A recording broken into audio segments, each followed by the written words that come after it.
não parar, não precipitar e não retroceder. Então dizer para esse cara, sabe quando nós vamos parar? Nunca. Nunca na sua porca vida. Né?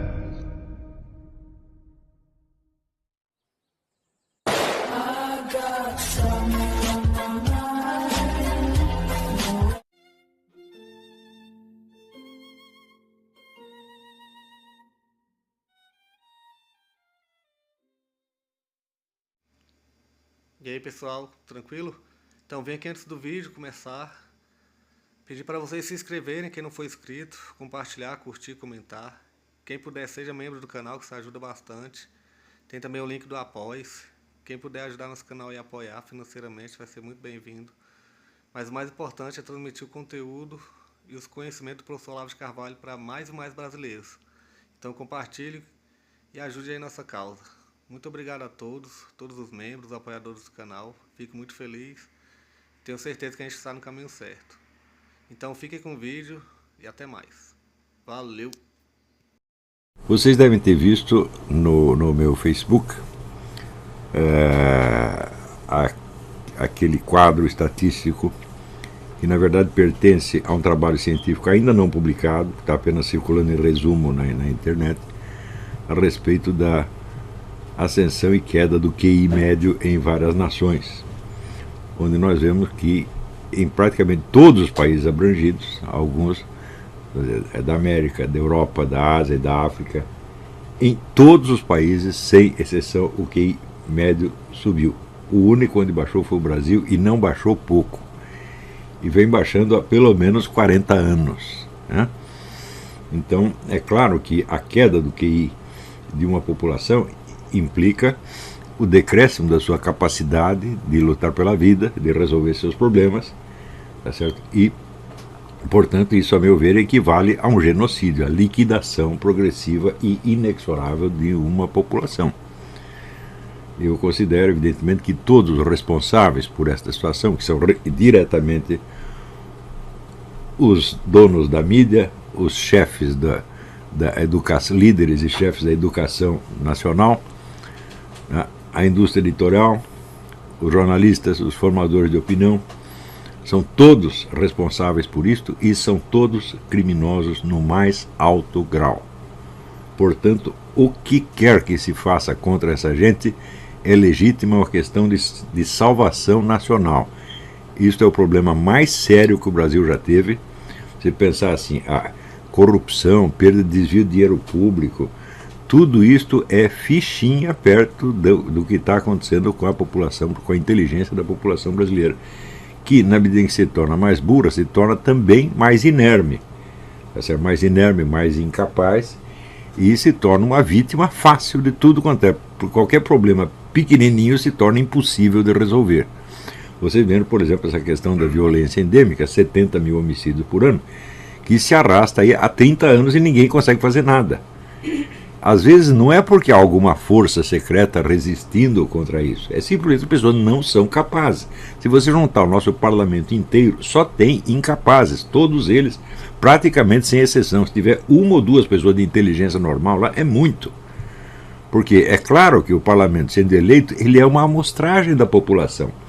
E se o QI da população inteira está caindo, certamente o dos políticos está caindo junto. Políticos, administradores públicos, formadores de opinião, etc, etc, etc. Então,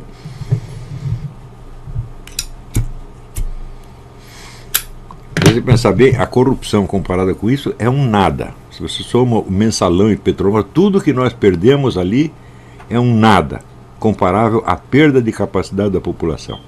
Você incapacitar uma pessoa é pior do que matá-la, tá certo? Porque se morreu, acabou o problema. Você vai perdendo capacidade, você está matando a pessoa aos poucos. E é isso que estão fazendo com o povo brasileiro. Estão matando os brasileiros aos poucos.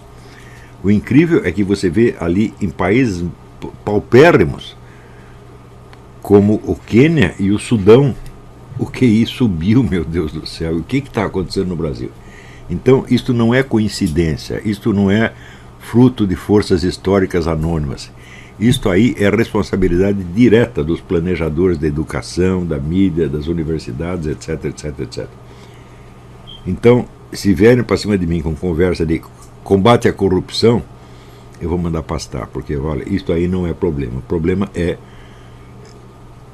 vamos dizer, a queda da capacidade do povo brasileiro explica isso imediatamente, né? Então, é natural que à medida que um povo vai perdendo sua capacidade, ele apele para os meios mais fáceis e disponíveis para se salvar de uma situação, inclusive roubar, mentir, trapacear. Quer dizer, é claro que se cai o QI, a moral cai junto, tá certo? E isso não afeta, trata-se de QI médio, portanto não se trata de miséria, porque a miséria no país efetivamente diminuiu. Não se trata sequer, vamos dizer, de falta de escolaridade, porque hoje em dia praticamente não há crianças fora das escolas no Brasil. Tá certo? Hoje nós temos, vamos dizer, excesso de vagas nas escolas, está cabendo mais criança do que tem no Brasil.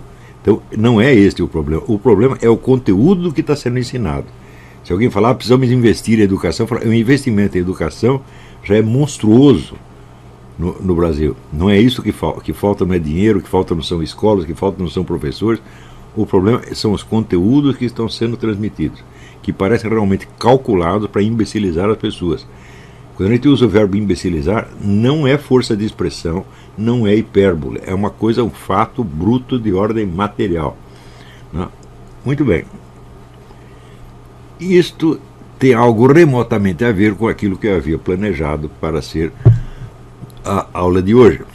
E o tema da aula de hoje seria o seguinte: numa sociedade como a brasileira, que está em pleno declínio das suas capacidades, é de se esperar que as pessoas entendam a vida real como uma coisa, vamos dizer, como um conjunto de atividades voltados à sobrevivência imediata, e a cultura como uma espécie de um adorno que você coloca em cima, ou como um instrumento para você conseguir um emprego melhor. Tá certo? De maneira que, entre a vida real e a cultura, você tem um abismo. Hein? Ora, acontece que todos os nossos problemas diários, as dificuldades que nós enfrentamos no nosso emprego, as discussões que temos em família, a relação com os amigos, etc., etc., tudo isso se baseia num certo repertório de ideias, que com certeza não foi o povão que criou. Todas as ideias em circulação vêm de filósofos e escritores de outras épocas, filtradas, simplificadas, deformadas, etc., mas a sua origem é essa. A totalidade das ideias circulantes da humanidade foi criada por um número relativamente pequeno de pessoas, e elas se espalham de tal modo que você as recebe e as repete, passa adiante sem saber de onde vieram, tá certo? E muitas vezes acreditando que foi você mesmo que as inventou. Mas basta um pouco de conhecimento, vamos dizer, da sociologia da opinião, para você saber que todas as opiniões circulantes têm origens históricas, confirmando aquilo que dizia Augusto Comte, né, que a vida dos vivos é cada vez mais governada por filósofos mortos. Então, mais ainda, outro dia eu coloquei ali uma coisa que eu vi no Eric Voegelin. Ele dizia que logo quando ele era jovem, ele aprendeu com Max Weber que ninguém pode ser um cientista social sem ele ter um suficiente conhecimento comparativo de várias civilizações, do Oriente e do Ocidente, tomadas em várias épocas do seu desenvolvimento. Coisa que o Max Weber tinha. Você vê os estudos dele sobre a religião da Índia, da China, sobre as origens do capitalismo e do protestantismo, etc., mostram um conhecimento comparativo imenso, tá certo? Às vezes até em detalhes, por exemplo, a música do Oriente e do Ocidente. E tal. Então, não faltava conhecimento ao Max Weber e ao Eric Voegelin, muitíssimo menos. E eu vi que, nesse sentido, não havia no Brasil nenhum cientista social, porque só tinha havido 3. Os 3 eram o Gilberto Freire, o Luiz da Câmara Cascudo e o Alberto Guerreiro Ramos, que não vale porque fez a carreira toda praticamente fora do Brasil. Os outros não são cientistas sociais. FHC não é um cientista social, ele é apenas um bacharel em ciências sociais. Né? Nunca foi um cientista social, nem ele, nem Florestan Fernandes, nem nenhum desses palpiteiros que estão por aí. O Weber tinha toda a razão. Se você não tem esse conhecimento comparativo das civilizações, você simplesmente não tem a medida do que acontece. Você é incapaz de... discernir, vamos dizer, a gravidade, a extensão relativa dos fenômenos que estão na sua frente, porque você não tem o campo comparativo do passado. E se você pegar hoje a totalidade dos opinadores que estão aí em circulação, dos chamados formadores de opinião, eles também não têm essa formação. Então, não tem nada. Então, esse é um povo cujo QI está decaindo e que está sendo dirigido por cegos. Cegos, burros, idiotas, incapazes. E essa situação está se agravando dia a dia. Não há nada mais grave que esteja acontecendo no Brasil. Nem os homicídios, porque os homicídios também são efeito disso. Mas a queda do QI começou muito antes da ascensão da criminalidade. Né? Você pode datá-la pelo menos da década de 60. Tá certo? Então, e curiosamente, este decréscimo do quociente de inteligência coincide com a expansão do aparato educacional, não com a sua retração. Você vê aqui, ainda no tempo dos militares, eles abriram a escola em tudo quanto é esquina. Naquela época havia o problema dos excedentes, de estudantes que eram aprovados no vestibular, mas não tinham vaga na universidade. Então você tinha o direito, mas você não tinha a garantia efetiva de poder frequentar a universidade. Então eles abriram a universidade em tudo quanto é lugar. E desde então, né, a escolaridade no Brasil aumentou muito. E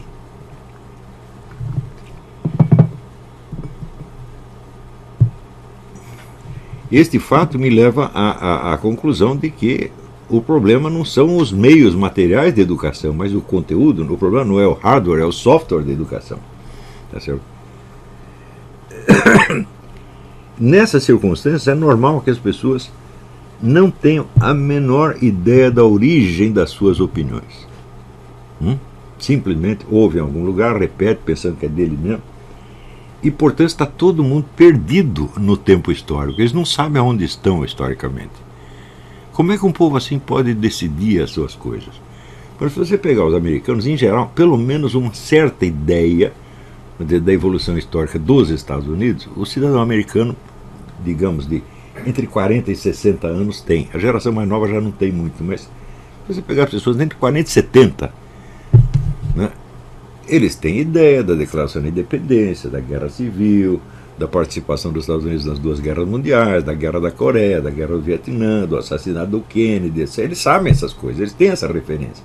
No Brasil não tem nem isso, meu filho. Né? Se você perguntar para o brasileiro quem ganhou a Guerra do Paraguai, ele não sabe. Quais os exércitos estavam em luta na Guerra do Paraguai, ele não sabe.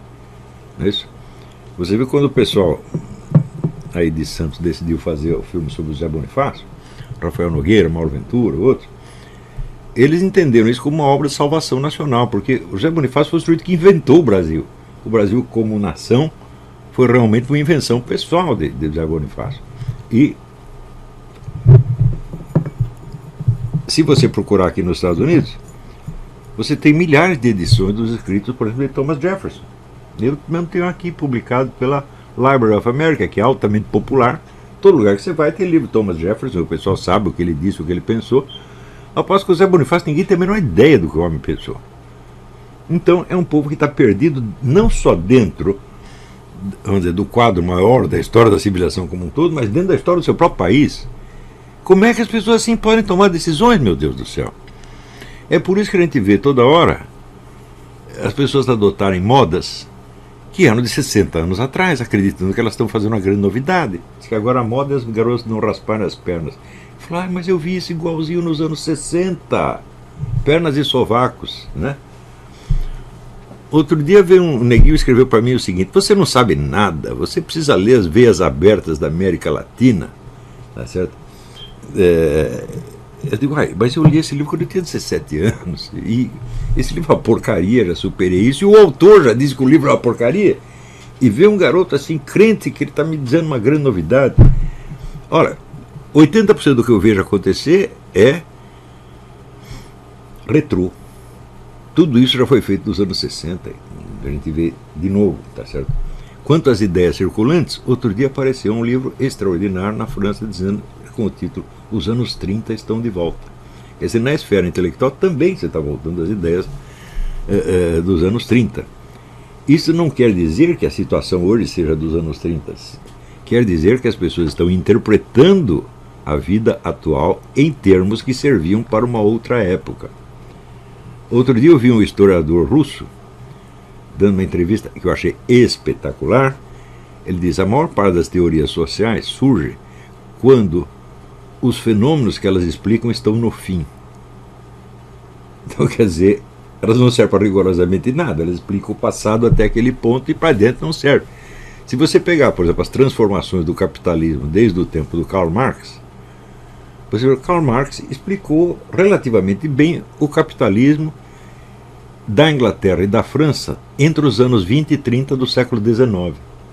1820, 1830. A teoria dele até que descreve direitinho. Só que na época dele o capitalismo já estava mudando completamente e hoje já é outra coisa completamente, até antagônica ao que ele descreveu. Então, isso já, vamos dizer, esta defasagem no tempo já é normal, ela é quase que permanente. Mas num país como o Brasil, essa defasagem chega a ser catastrófica. Quer dizer, ninguém sabe onde está historicamente, ninguém sabe do que está falando. E quando eu falo ninguém, não é uma força de expressão, gente. Hein? É ninguém mesmo, materialmente, 0,0000000. Se você lê todas as opiniões em circulação durante uma semana, você vê que nenhuma delas tem nada a ver com a realidade. É tudo coisa subjetiva, inventada, tá certo? Frequentemente é puro wishful thinking, a pessoa quer que as coisas sejam assim.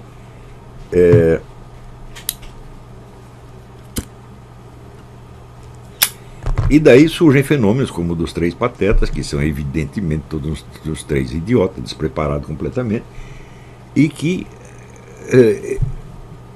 vamos dizer, tem milhares de admiradores. Né? O sujeito chega lá e fala, como o Mário Sérgio Nutella, a finalidade da filosofia é despertar a suspeita.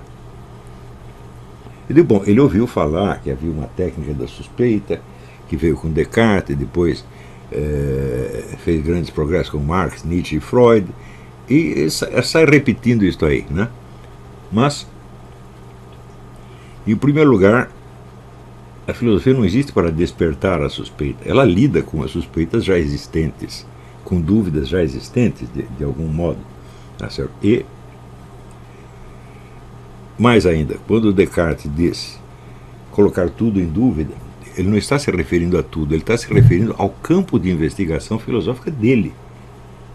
Colocar tudo em dúvida é absolutamente impossível, é uma frase que não faz o menor sentido.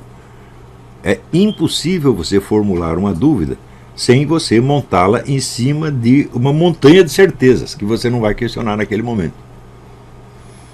Então, o sujeito quando fala isso, ele está propondo uma coisa que é impossível de realizar. É apenas uma frase, uma bolha de sabão verbal para impressionar a plateia e que não vai exercer a mais mínima influência sobre ninguém. O efeito desta frase é apenas arrancar aplausos no momento. Aquilo não gruda, não vai se aprofundar nas pessoas. Por quê? Porque não dá para fazer. Será que ele espera que, se ele fala para uma plateia, digamos, de 300 pessoas, as 300 pessoas vão sair dali duvidando de tudo, suspeitando de tudo?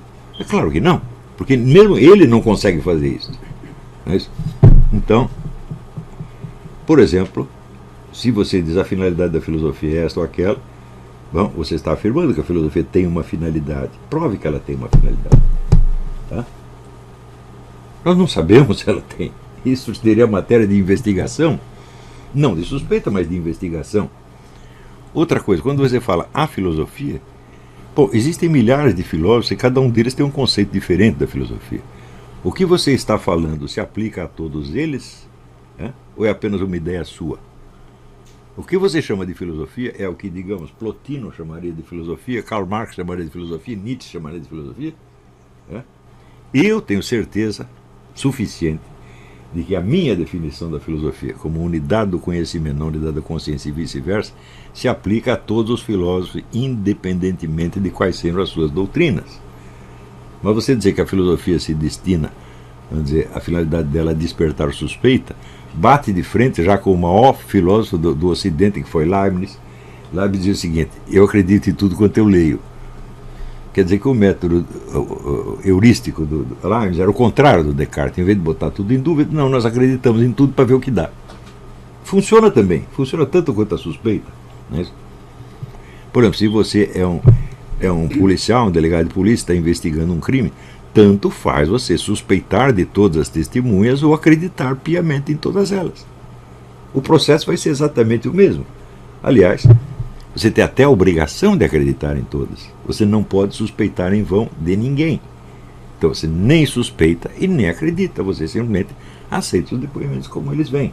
Então, isso quer dizer que o camarada, quando diz um treco desse, ele está falando vazio.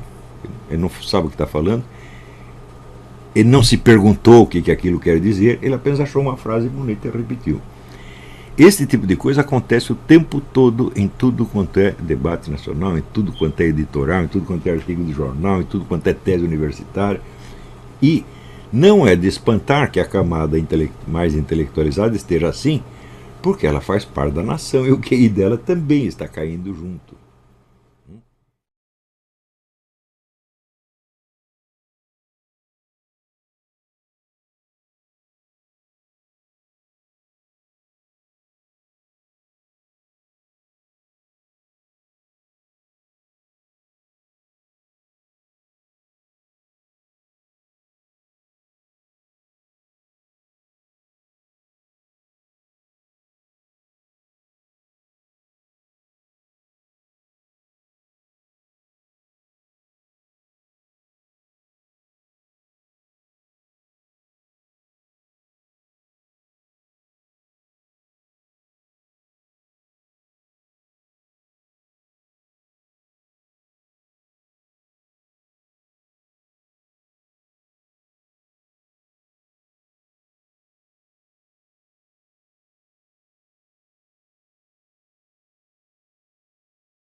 Chegamos a mais um final de uma aula, de um vídeo. Espero que tenham gostado. Quem não se inscreveu ainda, se inscreva, compartilhe, comente. Ajude o nosso canal, apoie, seja membro. E ajude o nosso canal a chegar a cada dia a mais brasileiros que precisam muito do conhecimento do professor Olavo de Carvalho. Então é isso aí, fique com Deus, até o próximo. Valeu! Então é isso aí, pessoal. Que é o nosso canal. Que são alguns livros que eu já li. A maioria foi doação, mas alguns eu adquiri, professor Olavo de Carvalho. Alguns livros se perderam aí que eu emprestei. Professor Alexandre Costa. A Bíblia Sagrada. 10 lições sobre Karl Marx. Indico a não ler esse livro, que é muito ruim mesmo. Alguns pensadores aqui que realmente, como o professor Olavo de Carvalho disse, não são pensadores. Valeu, tamo junto aí. Apoie nosso canal, seja membro.